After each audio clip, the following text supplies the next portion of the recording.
स्वयं भगवान। जब भक्त को कभी आवश्यकता पड़ती है, भगवान। एक सेन भक्त नाम के बहुत उच्च कोटि के महापुरुष हुए हैं, सेन भक्त उनका नाम था।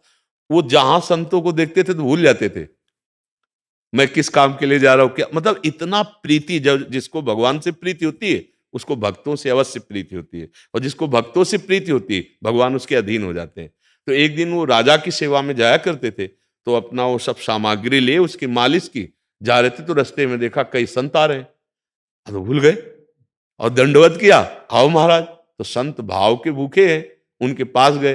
अब वो सबकी सेवा खान पान जैसा फल फूल आदि जो, अब वो संत भगवान सुबह तक रुके। जब वो सुबह गए तब उनको होश आया कि राजा तो इंतजार ही करता रह गया उसकी मालिश का। अब डर सताया कि राजा रजोगुणी होता है, फांसी में चढ़ा देगा, क्योंकि हमने कोई सूचना निवेदन नहीं किया और सेवा में नहीं गए। इतने में दो पार्षद आ गए राजा के, कहा महाराज ने आपको बुलाया है। अब उन्होंने सोचा अब अंतिम समय है हमारा, क्योंकि राजाओं का तो राजमद होता है, क्यों नहीं आए। अभी हम कहें साधु सेवा में नहीं आए तो दंड ही देंगे।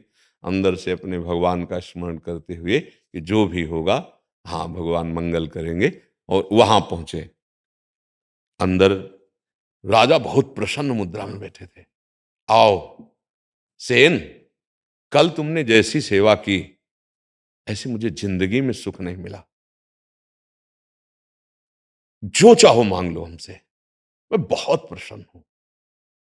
उन्होंने सोचा विनोद तो नहीं कर रहा। तो उनका सरकार कल कहां बोले नहीं, बहुत सुंदर सेवा की, और इतना सुंदर रूप कल तुम्हारा हमने देखा जो हमने कभी नहीं देखा।